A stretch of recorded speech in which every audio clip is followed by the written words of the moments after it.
આપણે સામાન્ય આકૃતિ દ્વારા આપણે બીજી રચનાઓ સમજીએ તો સ્ત્રીઓમાં પ્રજનન તંત્રનો બીજો મહત્વનો ભાગ છે અંડવાહિની.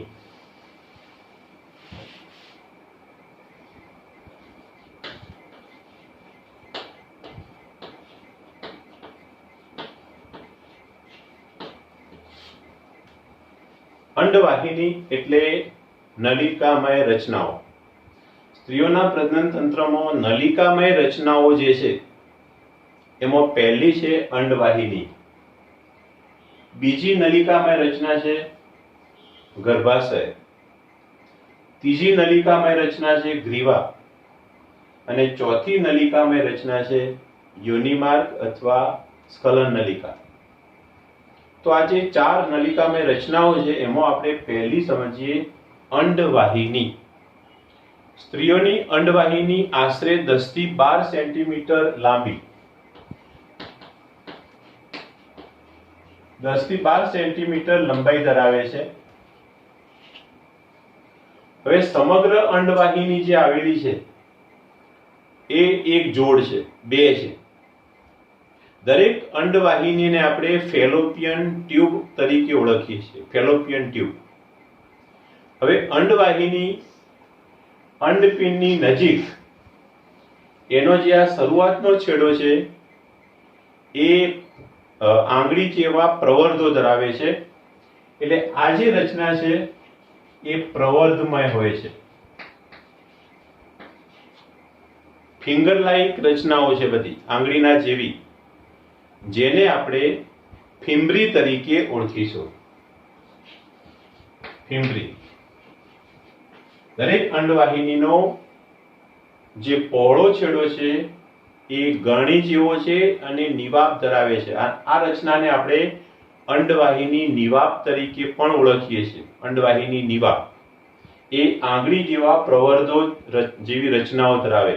એટલે કે આ જે રચના છે આ પ્રવર્ધો, તો એની અંદરની સપાટી પર આવા વિશિષ્ટ પ્રકારના હલનચલન કરતા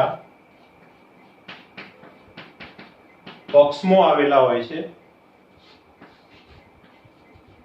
પક્ષમો ધરાવે છે. પ્રવર્ધોની સપાટી પક્ષમો ધરાવે એટલે કે આખું પક્ષમલ અધિચ્છદનું બનેલું અંદરની તરફ આવરણ હોય. એટલે આ ભાગનું કાર્ય શું થશે? તો અંડપિંડમાંથી જેવો અંડકોષ મુક્ત થશે એટલે આ જે ફિમ્બ્રી છે એ અંડકોષને કેચ કરવા માટે એના પ્રવર્ધોનું અંદરની તરફ હલનચલન કરશે આ રીતે, આમ. અને એને કારણે અંડપિંડમાં ઉત્પન્ન થયેલો અંડકોષ ફિમ્બ્રી દ્વારા અંડપિંડની અંડવાહિનીમાં દાખલ થઈ શકે છે. એટલે ફિમ્બ્રીનું કાર્ય અંડકોષને કેચ કરી અંડવાહિનીમાં મોકલવાનું. તો આ ફિંગર લાઇક જે રચનાઓ છે એને આપણે કહીશું ફિમ્બ્રી અથવા પ્રવર્ધમય રચનાઓ, જેને અંડવાહિની નિવાપ તરીકે પણ ઓળખવામાં આવે છે. બીજો ભાગ, ફિમ્બ્રીની બિલકુલ નજીક અંડવાહિનીનો કેટલોક ભાગ ફૂલેલો હોય છે. અહીં તમે આકૃતિની અંદર જોઈ શકો છો કે આ જે રચના છે એ ફૂલેલી છે. તો આ જે ફૂલેલી રચનાઓ છે એને તુંબિકા તરીકે ઓળખવામાં આવે છે. તુંબિકા. તુંબિકા એ અંડવાહિનીનો ફૂલેલો ભાગ છે, યાદ રાખજો. જેવો અહીંથી અંડકોષ દાખલ થાય છે એવો અંડકોષ એ તુંબિકામાં આવે છે. આ બીજી રચના છે એ અંડવાહિનીનો પહોળો ભાગ છે. ત્યાર પછી અંડવાહિની તમે અહીંયા જોઈ શકો છો કે સાંકડી નળી જેવી બને છે. આ રચના જે આખી સાંકડી બની, તો આ જે સાંકડી નળી છે અંડવાહિનીની એને ઇથમસ તરીકે ઓળખવામાં આવે છે. ઇથમસ. આપણે એને શું કહીશું? ઇથમસ. આ ઇથમસ એ સાંકડી નળી છે. યાદ રાખો, ઇથમસનો એક છેડો તુંબિકા સાથે જોડાયેલો હોય અને ઇથમસની સાંકડી નળી ત્યારબાદ ક્રમશઃ થોડી પહોળી બને અને એનું જોડાણ આ જે રચના છે આખી, જેને આપણે નામ આપીએ છીએ ગર્ભાશય, તો એ ગર્ભાશય સાથે એનું જોડાણ થયેલું હોય છે. એટલે ઇથમસ, સાંકડી નળી, એનો એક છેડો ગર્ભાશયમાં ખુલે છે, તો બીજો છેડો એનો તુંબિકા સાથે જોડાયેલો હોય. આ બંનેનું જે જોડાણ છે, ઇથમસ તુંબિકા, આ બંનેનું જોડાણ જો થાય છે એ ભાગને આપણે નામ આપીશું ઇથમસ તુંબિકા જોડાણ અથવા ઇથમસ તુંબિકા જોડાણ સ્થાન.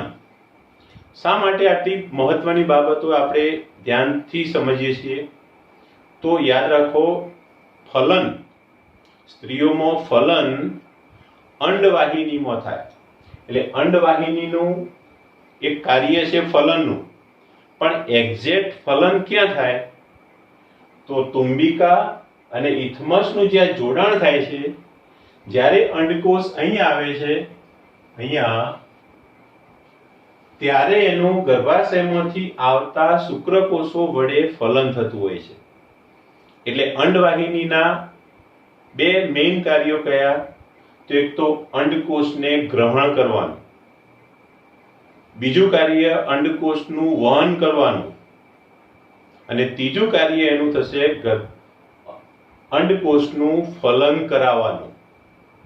એટલે ફલન અંડવાહિનીમાં થશે ઇથમસ તુંબિકા જોડાણ સ્થાને. યાદ રાખજો. સાથે સાથે અંડવાહિનીમાં ફલન થયું એટલે આ ફલિતાંડ જે અહીંયા બનશે એ ગર્ભાશય સુધી આવશે, ત્યાં સુધી થોડો ઘણો ગર્ભ વિકાસ પણ થાય છે. એટલે અંડવાહિનીનું ચોથું કાર્ય થશે શરૂઆતના ગર્ભ વિકાસનું. તો આવી જે અંડવાહિની છે એ લગભગ 10 થી 12 સેન્ટીમીટર જેટલી લંબાઈ ધરાવે છે અને એનું જોડાણ જે છે એ ગર્ભાશયની દિવાલ સાથે થયેલું હોય. તો આ રચનાને આપણે કહીશું અંડવાહિની.